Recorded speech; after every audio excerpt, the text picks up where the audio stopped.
Hello everyone, and welcome to this week's About Japan webinar. Today's webinar will be of a bit different profile and will focus on several EU-Japan joint cooperation projects in the ICT sector. We are very pleased to have not one, but three experts today. Will present not only their results and achievements, but also will give an introduction on how to use a specific software developed over the course of these projects. As always, before the start of presentations, I would like to briefly introduce our experts. The first speaker today, Mr. Levin Gürgen, is an R&D project manager in CA Leti and is involved in several R&D projects about Internet of Things and smart cities. He is currently coordinating two European-Japanese projects, namely BigClouT and Festival. Levin obtained his PhD degree in computer science from the Grenoble Institute of Technology in 2007. His main research interests include sensor data processing and service-oriented platforms for Internet of Things. Mr. Takuro Yonezawa, who will be our second speaker today, hopefully, is a research assistant professor in Graduate School of Media and Governance in Keio University, Japan. He received his PhD degree in the Media and Governance from Keio University in 2010. His research focused on the intersection of the distributed systems, human-computer interaction, and sensor technologies. He is also leading several smart city projects as a technical coordinator, such as ClouT Project, and ICT Social Big Data Project, and others. He was awarded IBM PhD Fellowship Award in 2009 and IPSJ Yamashita Research Award in 2013. Last but not least, our third speaker is Martino Maggio, who is a senior researcher and a project manager in engineering informatica. He has been involved in several European and Italian research projects as a technical manager and a work package coordinator. During the last years, he has contributed in writing many proposals for EU-co-funded projects in programs such as the FBI7, the CIP, PSP, ICT, and Horizon 2020. Currently, he is involved in two Horizon 2020 EU-Japan collaborative projects, such as BigClouT in the domain of cloud computing and Festival to implement experimental testbed federation. So now I hope you will all have a great webinar, and without further ado, I would like to give the floor to the first expert, Mr. Gürgen. Mr. Gürgen, over to you. Thank you, Avil, for this introduction. So hello everyone, thanks for joining us. So today we will be talking to you about three EU-Japan collaborative projects on IoT and smart cities, namely ClouT, BigClouT and Festival projects. So not only the project outcomes, but also we will try to give you some ideas about how the outcomes of those projects could be reused by you. In terms of outline, we will follow the following outline. I will just give you a brief introduction to just give you the context, why those projects are important, why the cities should be smarter. And then we will go through the different projects that we had and we are having currently. Two projects on Cloud of Things, ClouT and BigClouT projects, and Festival project. So I will be presenting more specifically the ClouT project, as well as my colleague Takuro will present the outcomes of ClouT and BigClouT projects, and Martino will focus on the outcomes of the Festival projects.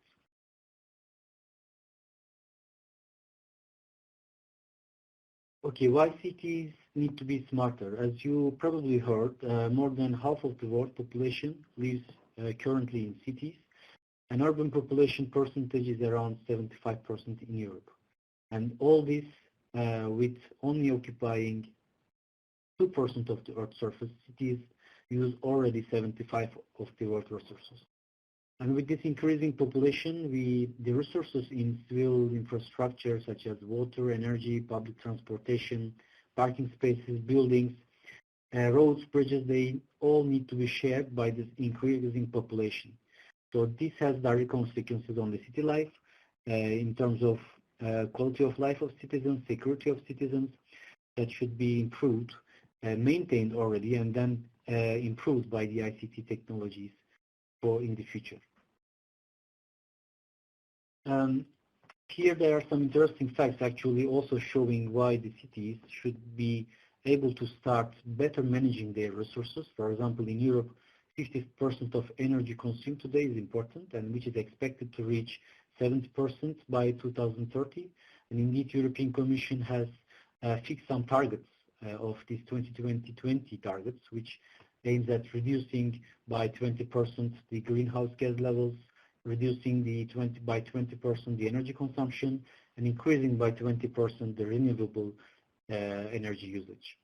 Similarly, we have a huge waste of water, which are due to leaky pipes, for instance. Up to 60% of water is lost today.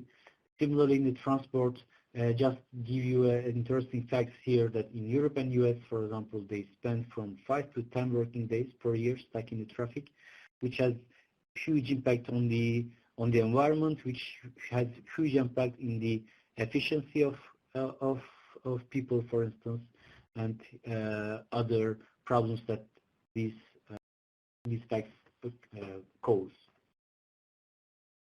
So,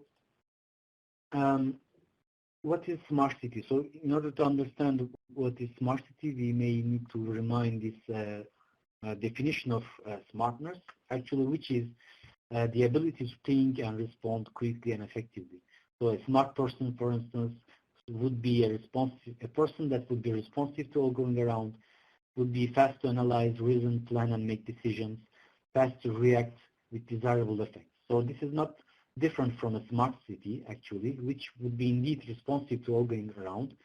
Now, as we have this decreasing cost of miniaturized sensors with capacity of wireless communication, we can indeed deploy those sensors largely to capture indeed all events that can going around. It can be sensors, it can be other data sources like social networks, crowd sensing, etc.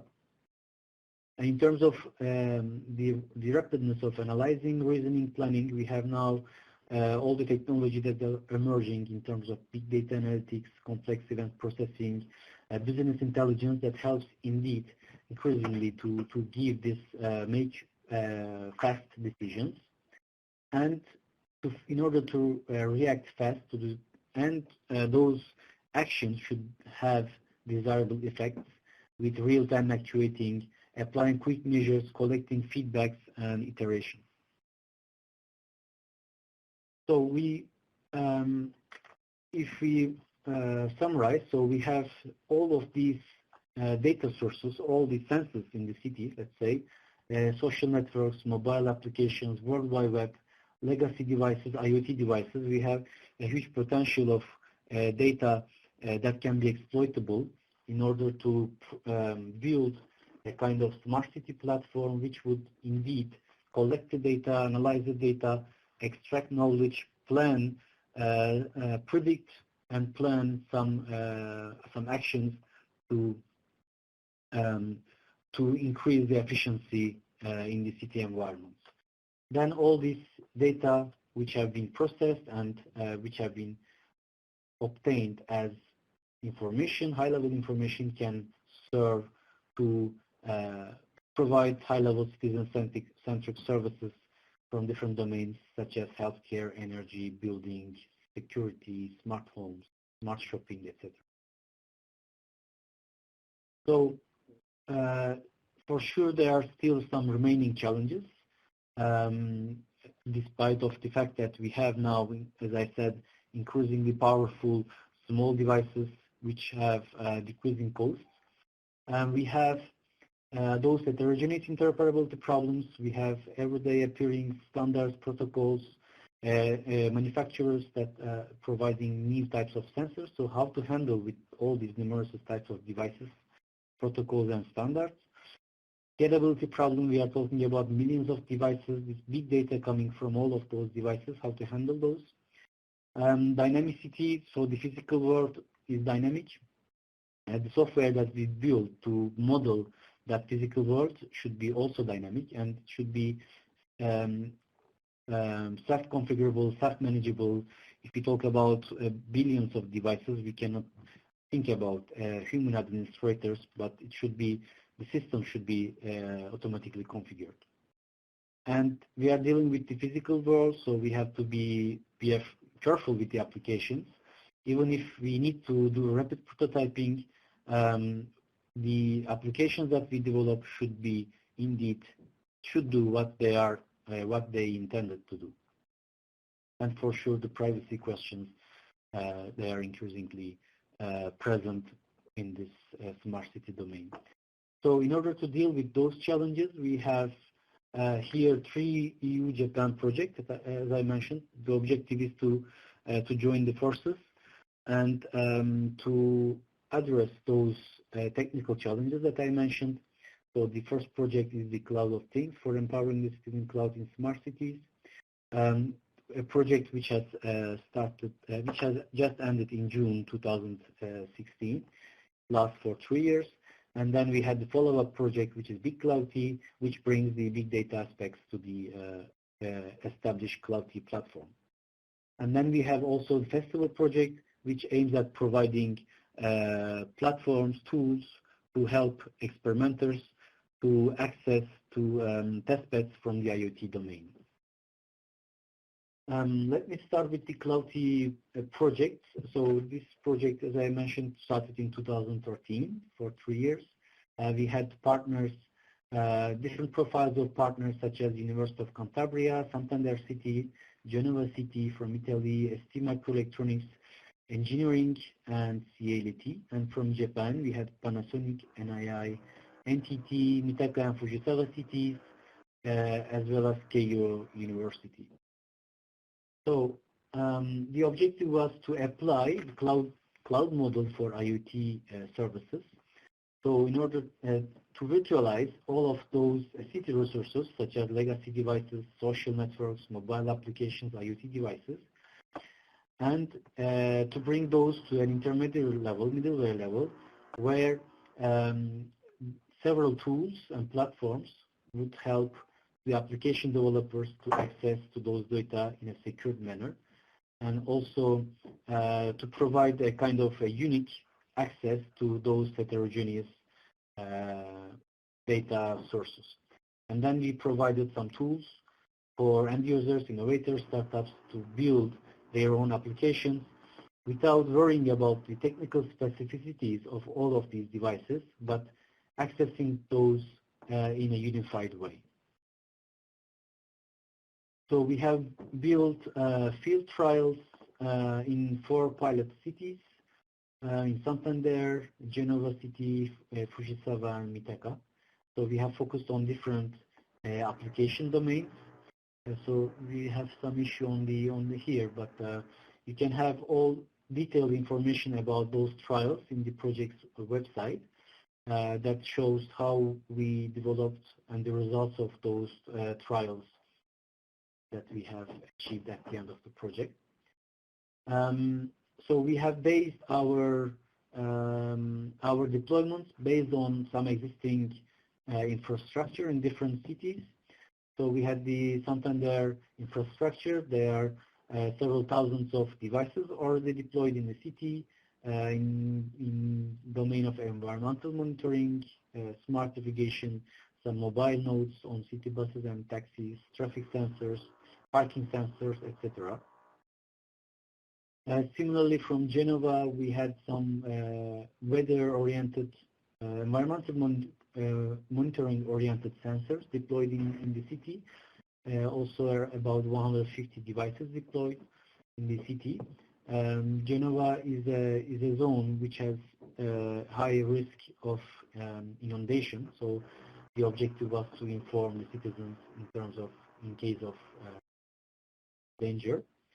In Fujisawa, there was also this application of monitoring Fujisawa city by deploying some sensor nodes, measuring the pollution level, pollen level in the city, while putting these devices on top of garbage collectors. And finally, in Mitaka City, we have built an application that helps elderly people going out to socialize them and to participate in the social life of and what we, at the end, what we showed as well, we have built an intercontinental trial.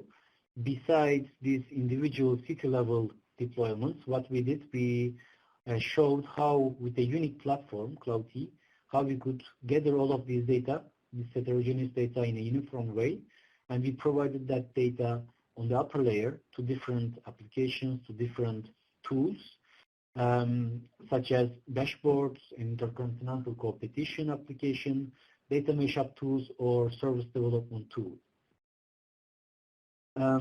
So within this webinar, we will be particularly talking to you about the SENSINACT gateway, which provides a unified way of gathering IoT devices in particular, and SENSINACT Studio, which is a tool that helps realizing rapidly IoT applications and deploying them in the platform of.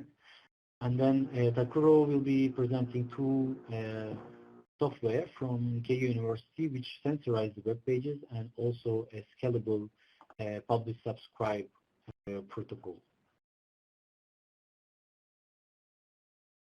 And then we have the follow-up of the ClouT project, which, as I said, adds the big data aspects to the ClouT platform, in which we have different cities. We welcome Grenoble City from France and Bristol from UK, and Tsukuba City from Japan, and also Fujisawa City. So we have new partners having some big data role in the project, such as Lancaster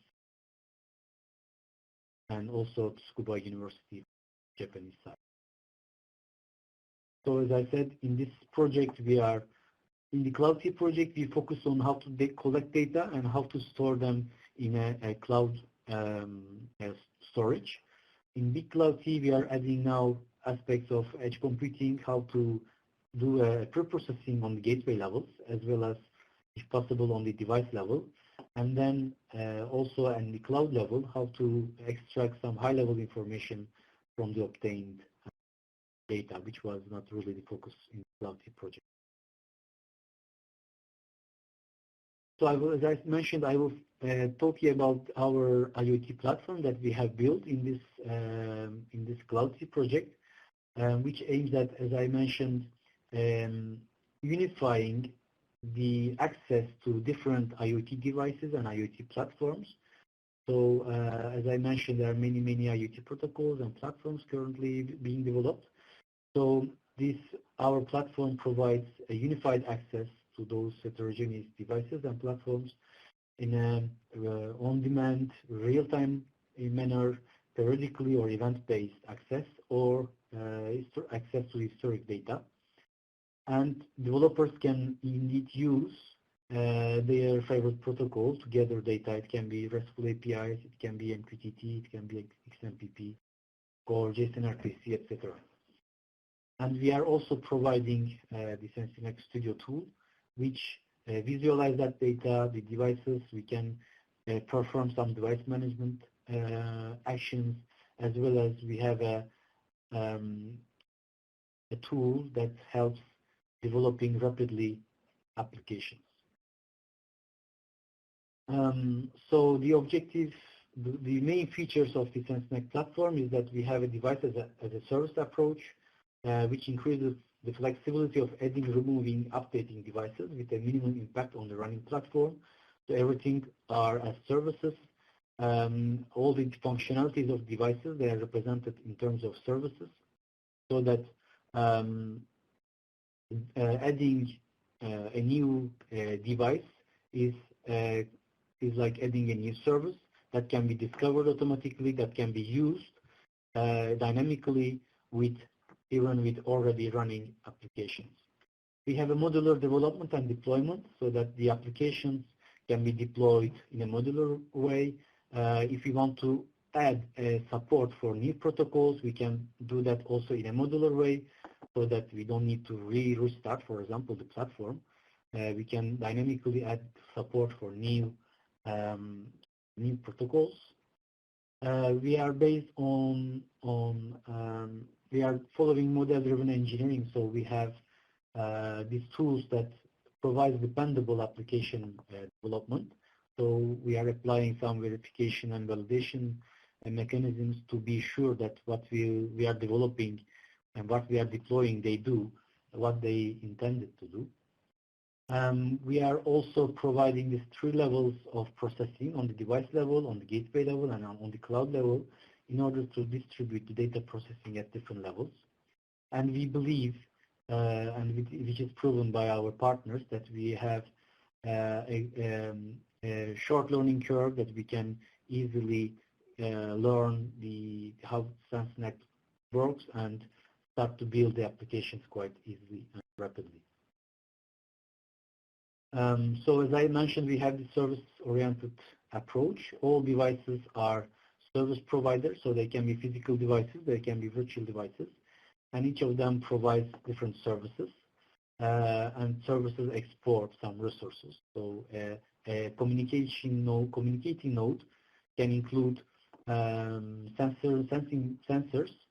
such as measuring the wind level, temperature, or even GPRS modules that can send SMS or they can make calls.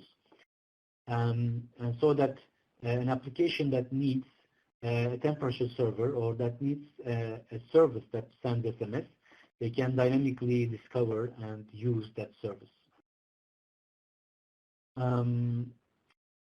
So as I mentioned, we are following this service-oriented approach, which provides this loosely coupling services with the implementation. So if we need a temperature service, or if we need a service that provides us sending SMS, or if we need a service that provides a displaying service, we are not coupled tightly to the hardware, but we just need any hardware that can provide that service.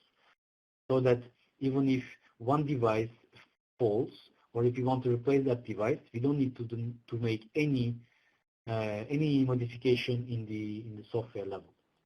So this is our objective, and at the end, building applications becomes. We don't see here that there should be some error, but anyway, building applications becomes a matter of composing different services between them.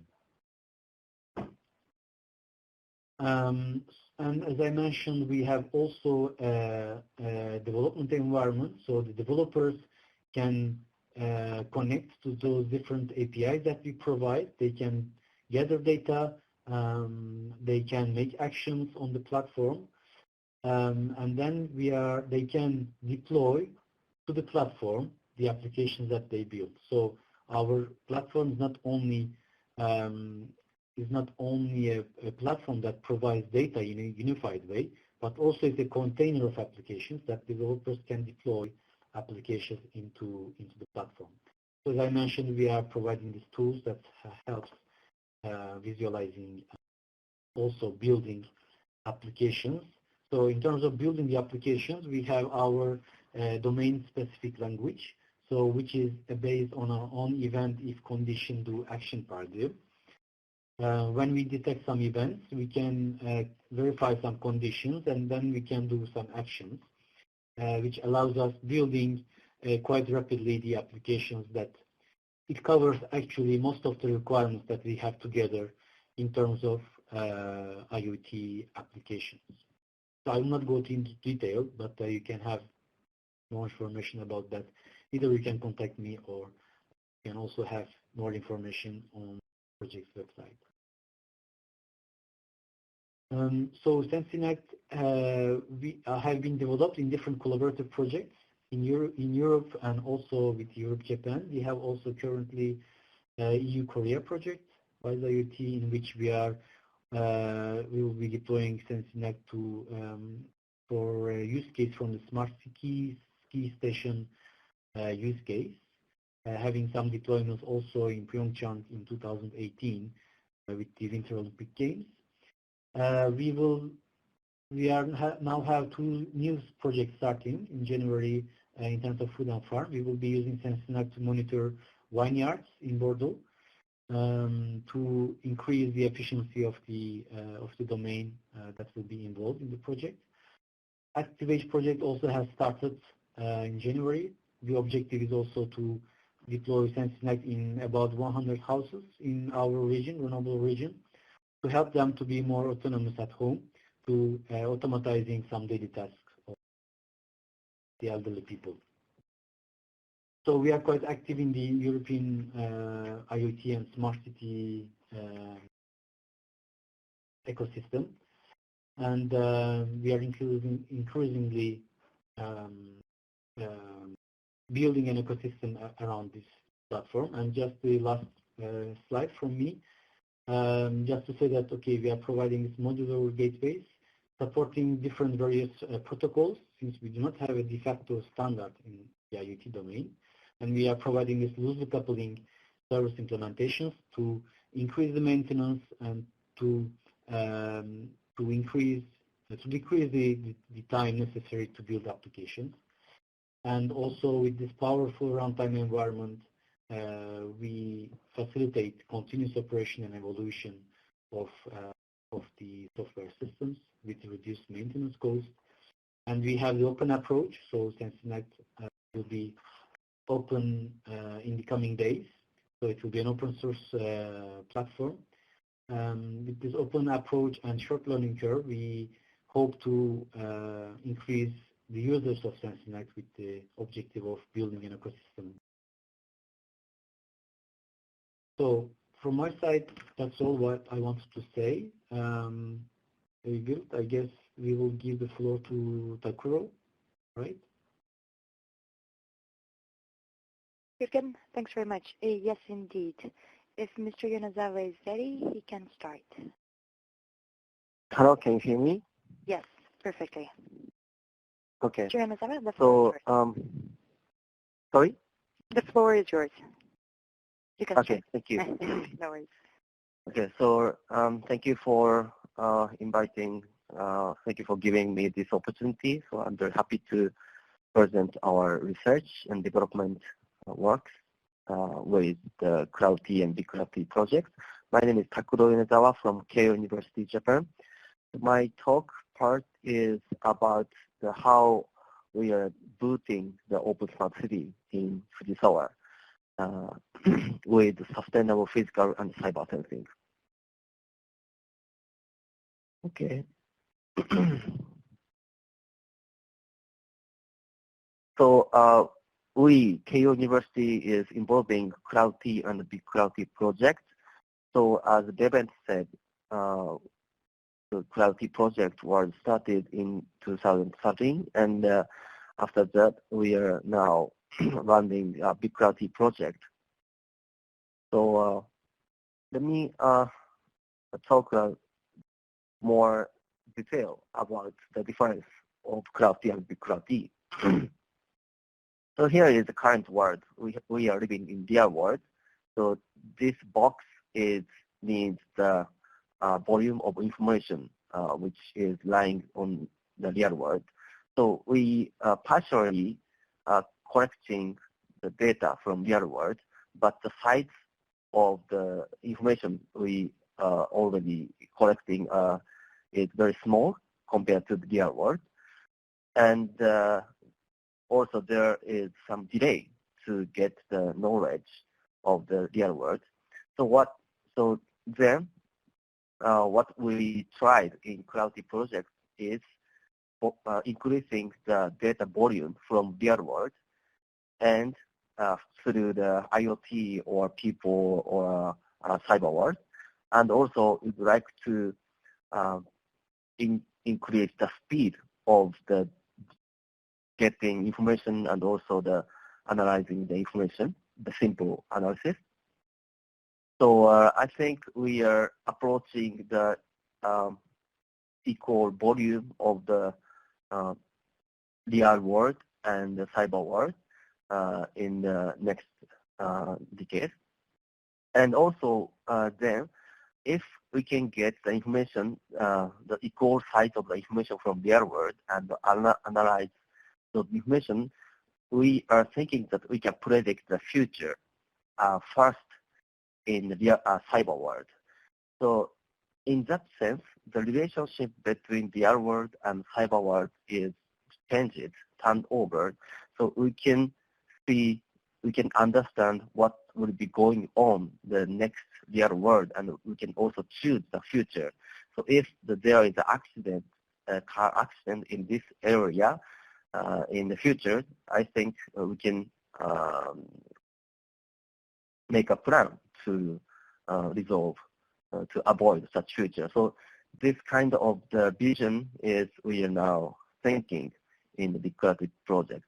So this is the differences of the ClouT and BigClouT.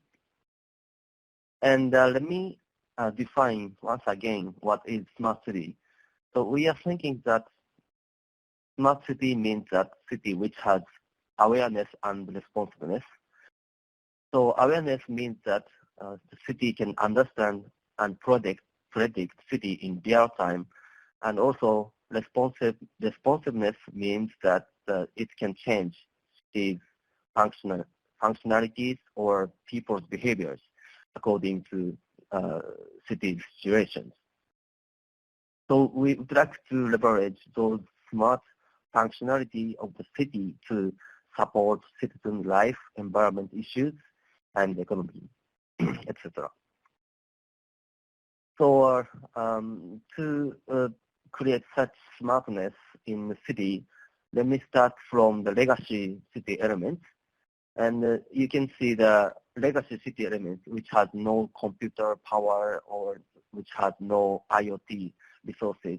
So if we can put the IoT power to this legacy city elements, you can get the sensor data from the IoT. For example, the very high frequency of the accelerator or GPS information or speed, etc. And also you can get the your heartbeat or your emotion, etc. So in that sense, when we put the IoT to the legacy city elements, we can enhance the self-awareness and responsiveness of the city elements. Also, we can get the power of the surrounding awareness and responsiveness. So in that sense, we can create applications such as automated driving or smart navigation, etc. And also, if we share the data of the smart city element among the community level, we can create another level of the application or services for a community or organization. So if we can share the speed or the location of each trucks, we can create the application such like a smart delivery scheduling application, etc. So by seeing more elements in the city, so the bottom layer is the legacy city element, and then we have the smart city element by putting the IoT ability to the legacy city element. Then once we share the data or knowledge among the community level, we can support the community activities. Then we can share the data from each community among social level. We can finally provide the smart city, social awareness and responsiveness. So as you see, in each layer, we have to analyze the data to support each layer. Also, we have to share the data efficiently among the community level or social level. So in that sense, we have to explore edge computing or fog computing or cloud computing. So this is the more brief overview of BigClouT project. So this is the smart city process. So we have to, firstly, we have to sensorize physical and cyberspace. That it means that we have to put the sensor to the physical devices, or we have to provide the easy API for accessing the cyber information. And then we are getting the sensor data from those space. and we have to share the data to the people or the developers or companies. Also, we have to store data in the database, and then we have to analyze data, and according to the situation we got, understand, we have to actuate the devices or the people. So this is the smart city process. But so here I would like to show our activities. That is, how can we collect and share the massive city data in a sustainable way, not only for rich cities or rich companies or for any cities. So for following, I would like to introduce about our effort for building the smart city for any cities by maximize utilization of existing city assets. So let me introduce about our city, Fujisawa. Keio University is located in Fujisawa City, so we are collaborating for many international or domestic projects, smart city projects. So Fujisawa is located at the south area of Tokyo metropolitan area. It is 550 kilometers distance from center of Tokyo. So we have 420,000 population. So it is typical bed town of the city area. And also we have the many tourists because we are located in the sea coast area. So this is very good location if you come to Japan. I recommend this area.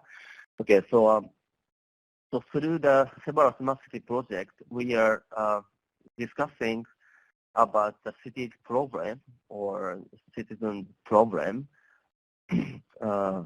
For example, the city officers are concerning about the elderly healthcare, children healthcare, or the environmental monitoring, or reducing garbage, etc. So we map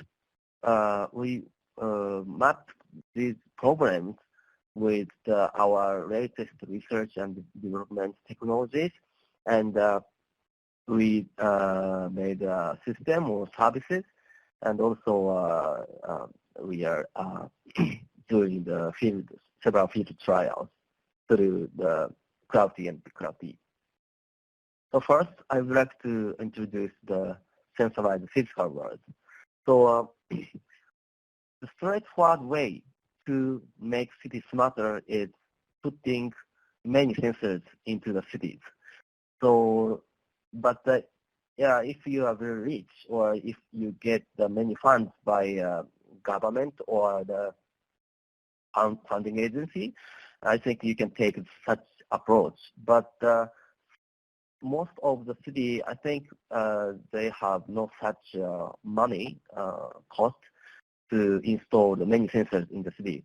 So our idea here is we would like to leverage the city cards, city official cards, which is already running around the entire city. So for example, in Fujisawa City, we have garbage trucks. So the garbage trucks are running around the entire city in every day. So people are just putting their garbage just in front of the house, and then the garbage trucks are picking up from the every house. So Fujisawa City has a 100 garbage trucks. So we put the environmental sensors, accelerometer sensors, gyroscope sensors, or air pressure sensors, humidity, temperature, UV sensors on top of the garbage carts, so they can collect the city information by picking up the garbage, actual garbage. So it means that the garbage trucks can act as not only collecting the garbage, but also they can collect the city information. So not only the environmental information, we also would like to capture road condition through the accelerometer or by camera. So we can monitor the road condition day by day. So I think it is very useful to reduce the cost of the infrastructure sensing in the city. So we are collecting the data from the every garbage trucks. So the amount of the volume is more than 200 gigabytes per day in the max case. And also we are trying to analyze the information and also predict the city futures with machine learning. And we also provide the visualizer and analyzer tools to the city officers so they can use those information for their city management. And second sustainable way is the let the city officers act as the sensors. So we are doing field trial called Fujisawa Mina Repo. Mina means everybody in Japanese. So this is the idea is also very simple. Just let the city staff to use their smartphone to collect the city information and sharing such information among the city officers or the citizens. So usually, so there are many information which we collect in the daily city management. So for example, garbage section in Fujisawa City, they have to, when they find the illegal garbage or dead animal or graffiti, they have to report such information to the city center. But traditionally, they are using the analog technology like a telephone or they're just marking the map and use the fax to send such information. And the analog way is costs a lot. Also, the speed is very slow, and also it is very hard to store such data in efficient way. So they are storing such data as a document, the printed document, but it is very difficult to analyze those physical documents. So what we are doing now is just letting them to use their smartphone to collect the data, and they also labeling, make a good labeling with image data, so we can use such information as the correct information for learning, so for machine learning, and we can also provide the information in real time to the another city officers or the city centers, so they can manage city very efficiently, our system. And in addition, through our analysis, we can find the city's pattern, kind of pattern, by understanding the situation. So so far, we started our trial from the last October, and we already get the report of the city incidents, more than 1,000. So this is relatively very big data compared to the several activities of the participatory sensing trials, which is running in another city, because our system is integrated to the actual city officers working. So integrating the sensing, the collecting effort to their daily operation works very well to get and also understand the city information. And also not only the sensorized physical space, we also try to make the cyberspace a more sensory way. So as you know, current city is already integrated world of real world and cyber world. People are living not only in real world, also they are living in the cyber world. So to provide their useful service to citizens, smart city has to support the life in the viewpoint from the real world, but also virtual world in terms of the city. So we created a way to make web as sensor. So we have so there are tons of the websites it existed in the cyber world, but usually they do not provide any API. So our idea is transform such static web without APIs to IoT data stream instantly. So actually there are many websites about city, and also some of them are periodically updated. So this is they are acting like sensors. So our idea is changing such websites to real IoT data stream. So actually we already opened our tool in Google Chrome store. So you can actually install the Chrome extension to your Chrome browser. So then you can see the icon in your browser, Chrome browser. So to make the website as sensor, the process is very easy. Just 4 steps. First is create a virtual sensor device, and second, adding the sensors to the virtual sensor device, and configure the information of the device and transducers, and that's all. So first, you just right-click on the browser, and then you just choose the Sensorize It menu, and press the New Device button, and then you can just define the name of the sensor devices, and also you can define the location by Google Map interface, and then you just adding the sensors to the devices. For example, if you would like to temperature sensor data to your devices, you can just click on the actual values, and then you can add that sensor value to the sensor, this virtual sensors. So then you can define the sensor name and also the unit. So in this case, you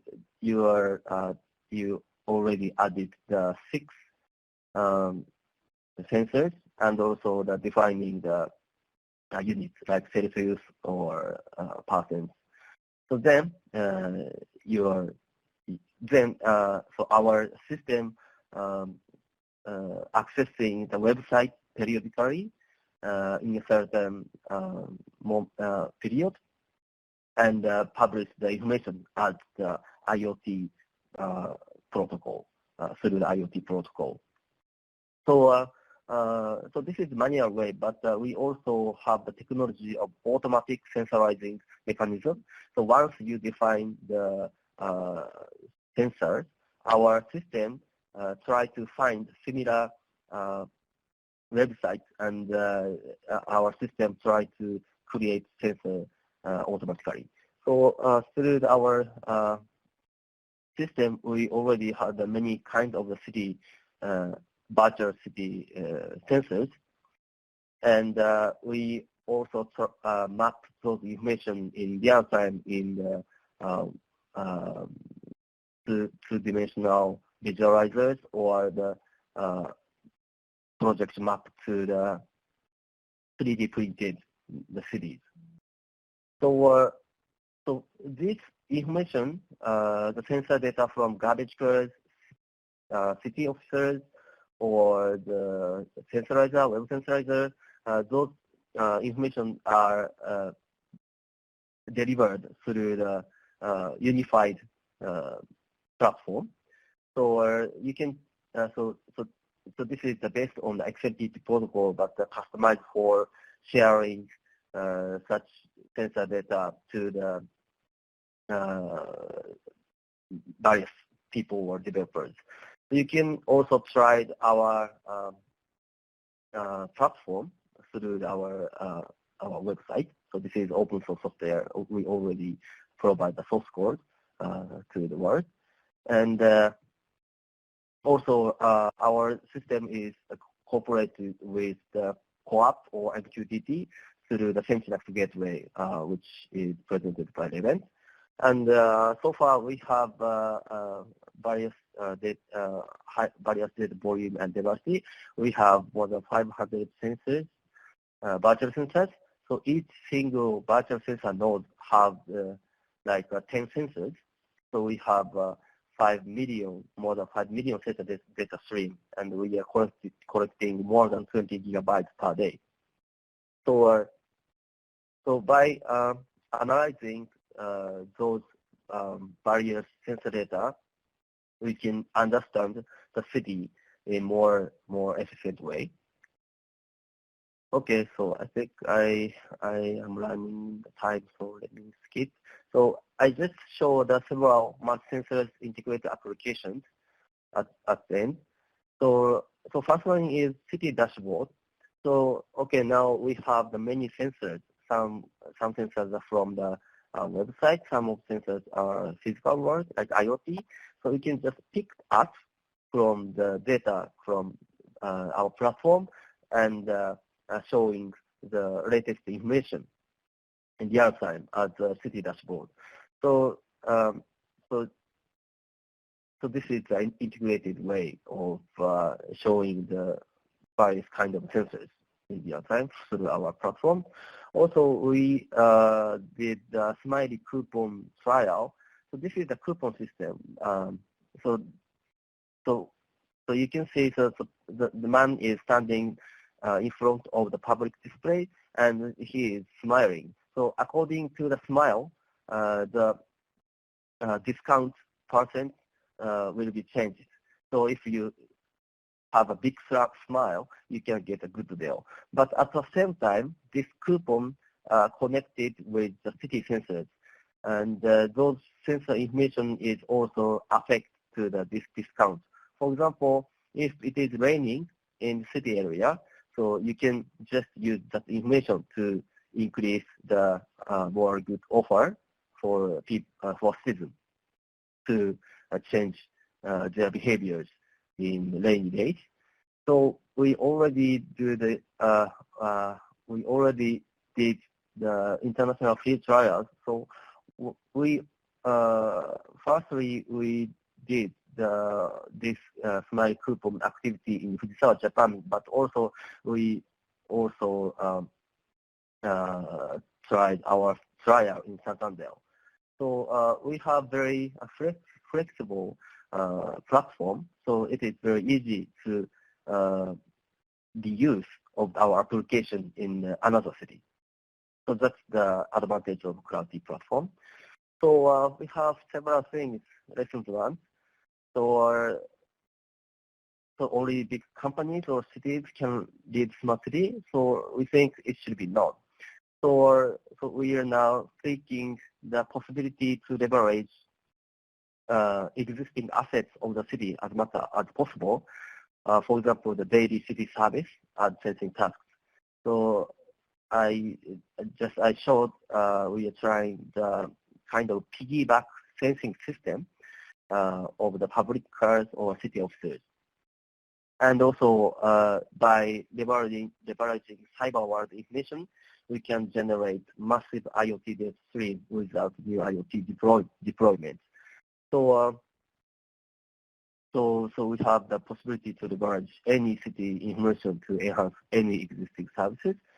So we have to leverage more open data, the open community, to provide a good way for open community to leverage the data.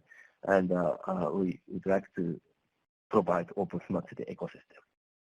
Okay, that's all. Thank you.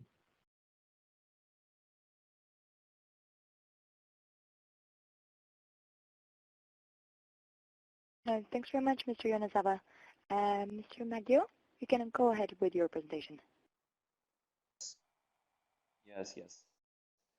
So thank you very much for the opportunity to participate. My name is Martino Maggio. I'm from Italy. I work for Engineering Informatica, that is the largest IT company in Italy. I'm involved in all these three projects, European Japan projects, so in ClouT, BigClouT, and Festival. But now I'm going to present the Festival project, the overall objectives and the output that we are going to produce in this project. So Festival is a H2020 project, so started in October 2014, and it was 3 years, and we are in the third year of the project because we land in September this year. It's H2020 project, and this is in this slide is also presented the consortium, the European part and the Japanese part.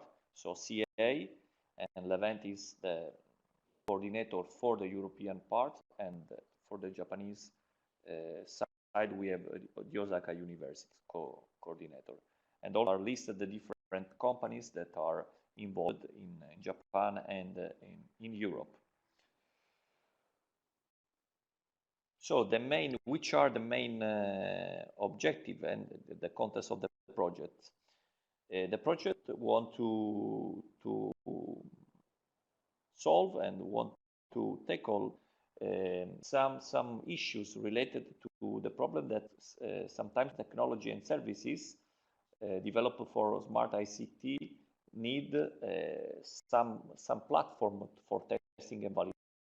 So this is one of also the problem that we have.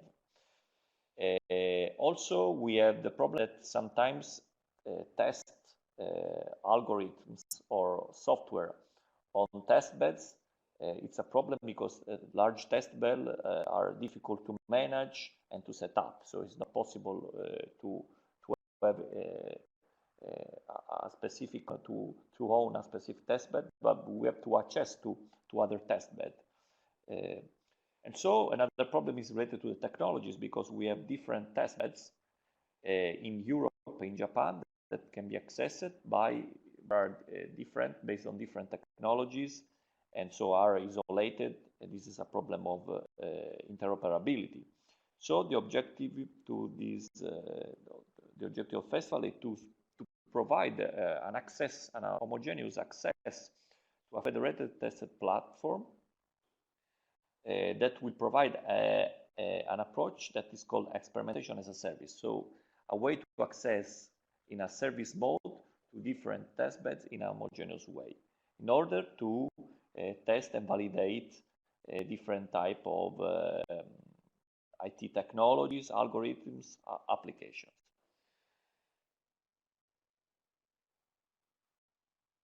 So this is an overview about the testbeds that are involved in Festival. One of the specific characteristic of Festival is that we are dealing with different type of testbed, because sometimes when we call it testbed, we refer to a large scale infrastructure that provide virtual machine, computational power, and this for sure it's also included in Festival, because we have two large scale infrastructure of this type. That one is based in Japan. It is, as Joe said, that is a large scale infrastructure that we provide access to sensor in Japan, but also access to virtual machines. Another one is hosted by my company, by engineering, is located in Italy. It's the Fireware Lab. It's a cloud infrastructure that will provide access not only to virtual machine, but to specific software components that are of the Fireware platform. This is a European platform that provides open source components for different domains, security, cloud, something else. But we have also, as you can see, other type of testbed, IoT testbeds. So we have infrastructures and specific physical place that provide access to sensors. For example, we have a Smart Santander in Spain that are sensors located in the city of Santander.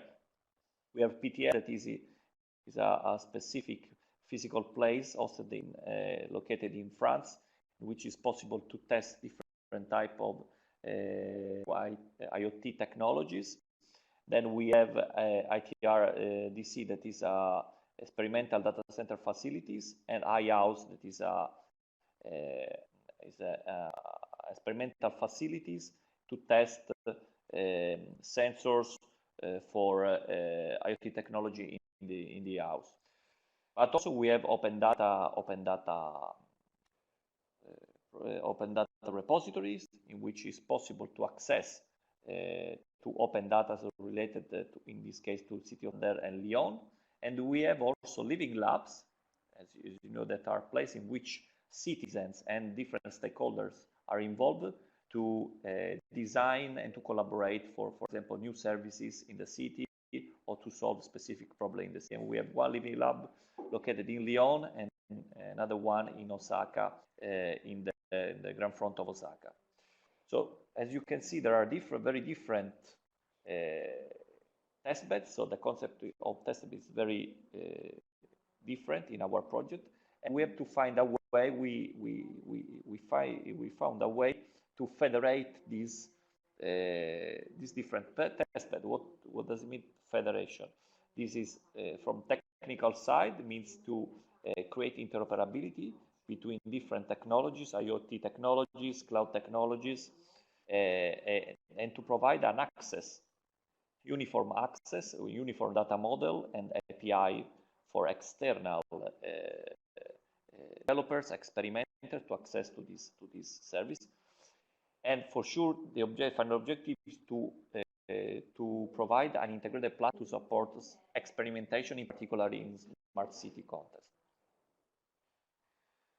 So this is a very high-level overview of what we provided. So we have the different test beds that are collected, that collect different type of resources, open data, IoT server, virtual resources, and the living lab for sure include also people.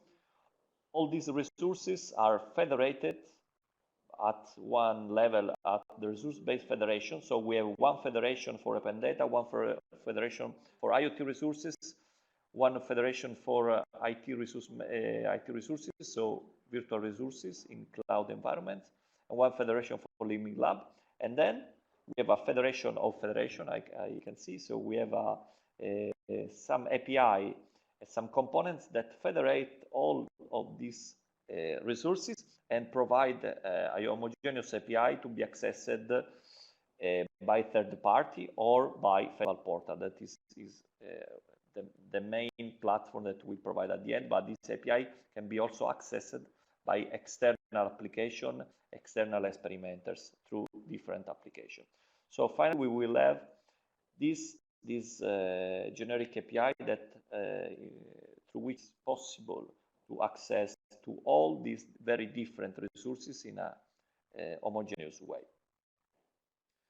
I want to show now very briefly some specific assets that we provide in this project, concrete assets. So to the data federation, because as you can show in the previous slide, we federate also open data. One of the federation is open data, and we provide this federated open data catalog that is a portal with some specific components that are able to federate open data catalogs and the repository based on different technologies, for example, based on CCAN or Socrata, that are two very widely used open data portal. But so this component is able to federate all this data.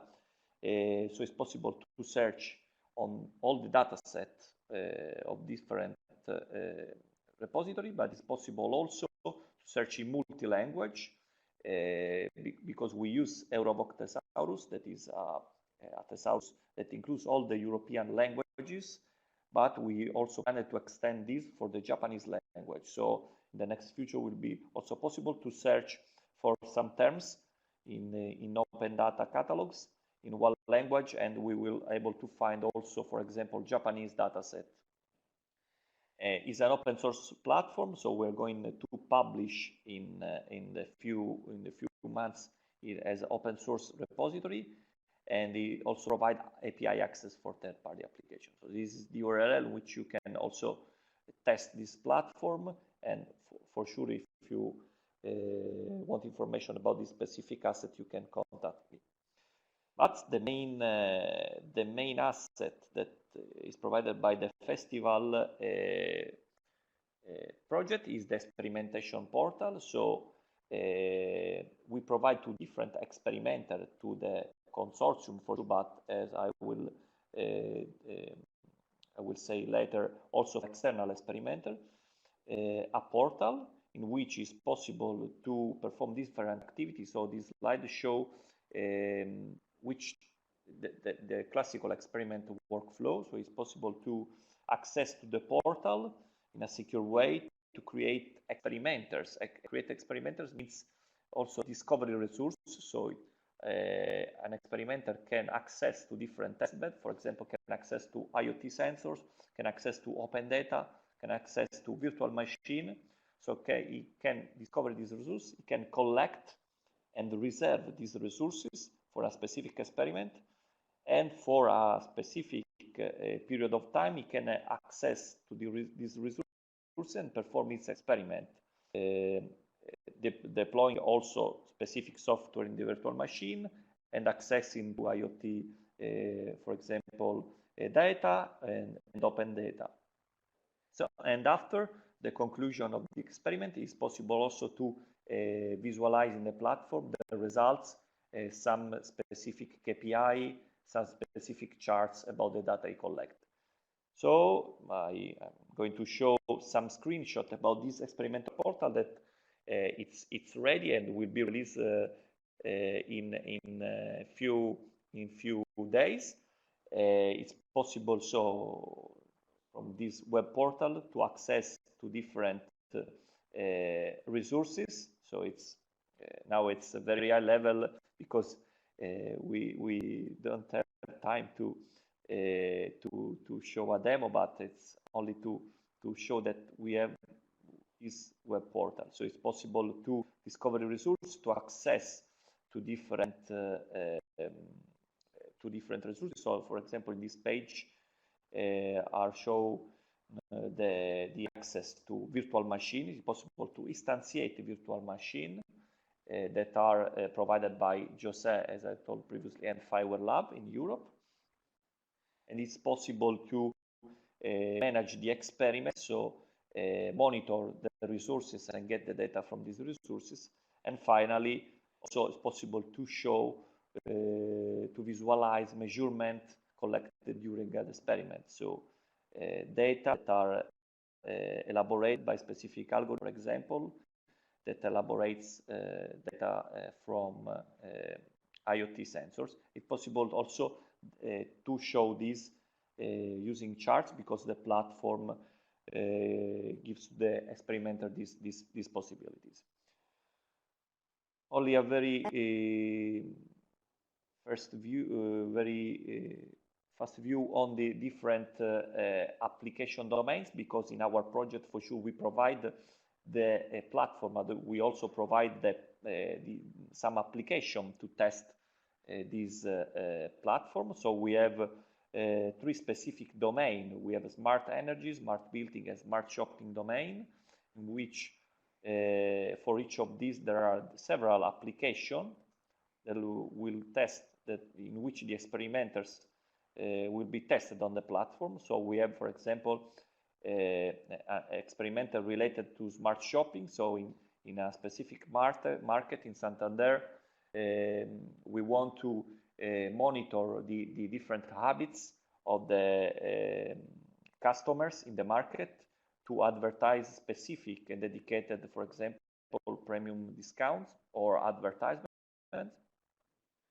But also specific application related to the energy management. So the management of energy consumption in the data center. And also we have experiment related to geo-replication, cold storage. This is an experiment that federate repository for cold storage among Europe and Japan. And also we have other applications related, for example, to PTL, as it is located in Grenoble. This is in which it will be possible to experiment different applications, in particular, for example, smart energy management in smart house.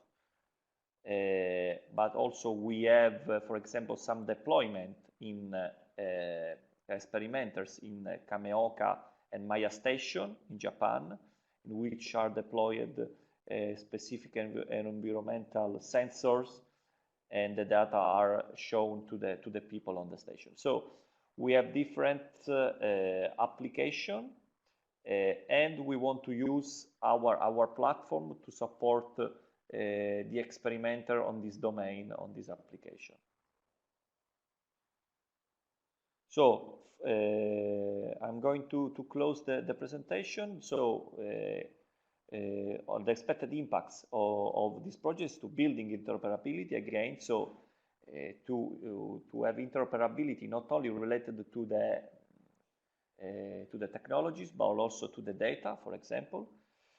The Federation of Smart ICT Testbed, this is the objective, and so to give the possibility to enable smart and large scale experimentation for different stakeholders, not only for experimenters, but also for SME, also for industries that can access to these facilities in a unique and homogeneous way.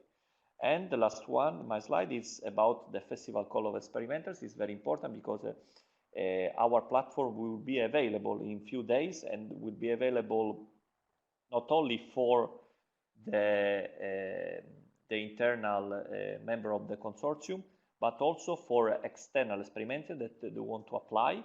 So researchers, SME, startups, developers can access to this platform. They have only to apply to the call for the experiment. So it's possible the call experiment was opened in November, but will remain open until April to select different applicants. So you can you will find all the information in this web link on the festival projects, or you can contact this mail for all the information, but you can find on this link all the text of the call for experimenters, so you can apply. And it's important to underline that there is no financial support, but for sure there will be technical support from the member of the projects in the usage and the configuration of the platform. So thank you very much for your attention. And for again, for more information, you can contact me or the coordinator of the event, or you can go directly on the website of the project. Thank you. Thanks very much, Mr. Maggio. Thanks very much to all three of you for your presentations. If you agree, we can now move to the Q&A session. Sorry, just to be, I actually had the last slide as a conclusion for all of these three projects. So as I mentioned earlier, with the partnerships that we have already established with this project, in addition to other EU or national projects, we are now joining forces to build a global alliance for open and smart cities. So I just wanted to inform that we will be creating an ecosystem around the solutions that we have developed, in addition to, for sure, to any additional platform or tool that would help us to complement what we have. We are open to any collaboration. So if you're interested in joining the forces, so just contact me, and we can discuss how to collaborate. Thanks very much for additional information. And for the time being, if participants have any further questions that they would like to ask our experts, please type your inquiries in the chat box. we will give at least a few minutes for that.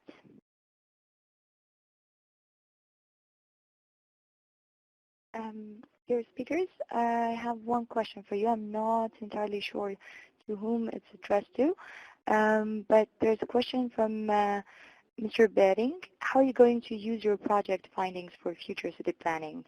Any conclusions to be used for advice on policy designs? So whoever could answer that.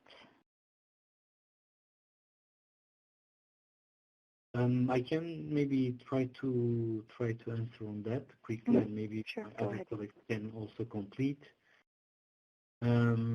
So our project findings, what we are doing now, I mean, concerning CA, so those smart city projects, we had the chance of having the cities on board, directly involved in the project.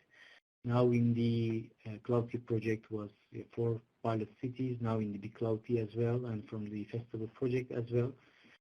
So all of those interactions directly with the cities helped us better understand their needs, not only from technical point of view, but also from non-technical issues such as personal data management or some policy issues. Now all these lessons learned we are applying in, as I said, in new projects, but also in some national projects that we have, for example, here in France. The technical outcomes, for sure, we are continuously developing those to apply in other city contexts. From policy issues, indeed, each city has its own policy and own way of doing things. So it's in technical speaking, many requirements are global, but other issues like personal data management or regulatory issues, they may vary from city to city, even in Europe, and also more international speaking.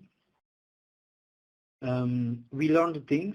For example, we learned that for some experimentation in Japan, we could have authorization of doing an experiment in the real city environment could take less time than doing it in Spain, for example, in which we had to have authorization from different agencies in terms of personal data management. So we had these lessons learned after those projects, and we are trying to continuously use those resources, those knowledge in our new projects that are starting. And in terms of advice on policy designs, I mean, the main problem we encountered actually with working with the cities, it was the fact that, you know, the cities, they have their own policy of exploiting the project results directly. It's sometimes limited.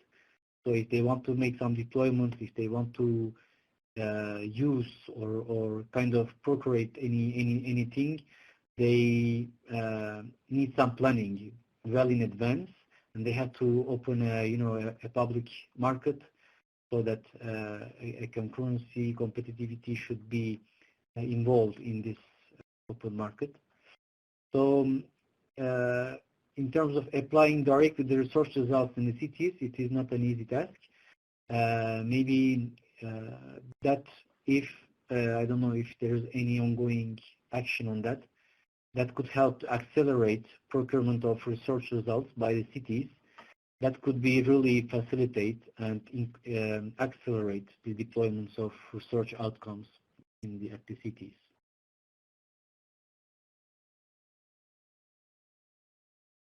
I hope it helps partially the research. Just let me introduce the actual some case in Fujisawa. So Fujisawa City already reflected our field trial into their future planning of the city. So I think their reaction is, I think, the more than expectation of us, because the Japanese municipality is usually very slow. But I think our trials works very well, so they actually understand they can reduce cost with the more valued. So that's the current situation in Fujisawa. Try to respond. The question is if EU is going to allocate more funds for further develop the fireware community. As far as I understood, the funding of the FIPPP project has ended or just will end in the coming days. And if I understood correctly, there is now a fireware foundation has been created by 4 founding members: Engineering, Telefonica, Atos, and Orange. And as far as I know, there will not be no more funding, but this community, this foundation, now should start to become a sustainable entity, so that there will be a kind of a business ecosystem around what has been developed within this fireware program. So as far as I know, there will not be specific funding on fireware, but there should be a kind of now ecosystem should grow up to self-fund the activities of the fireware. And the other question is if there's any collaborative programs available to apply to encourage the collaboration between EU and Japan. There will be certainly, it is not yet confirmed as far as I know, but there will be some new calls in the future, maybe in the next work program. There may be some joint EU-Japan calls. So in the participant list, I saw also some members from the European Commission. Maybe, I don't know if they have more information, but there may be some new upcoming calls for encouraging EU-Japan collaboration. Thanks very much. Thanks very much, Mr. Levens. Indeed, if participants have any further questions, they can always send an email to me, and I'll pass it on to our experts. So I guess that would be the end of today's webinar, and thank you all again for joining. Thank you very much. Thanks very much, Mr. Girgin. Thank you. Thank you so much. Thank you, Mr. Yanazawa. Bye. Okay. Bye-bye. Thank you.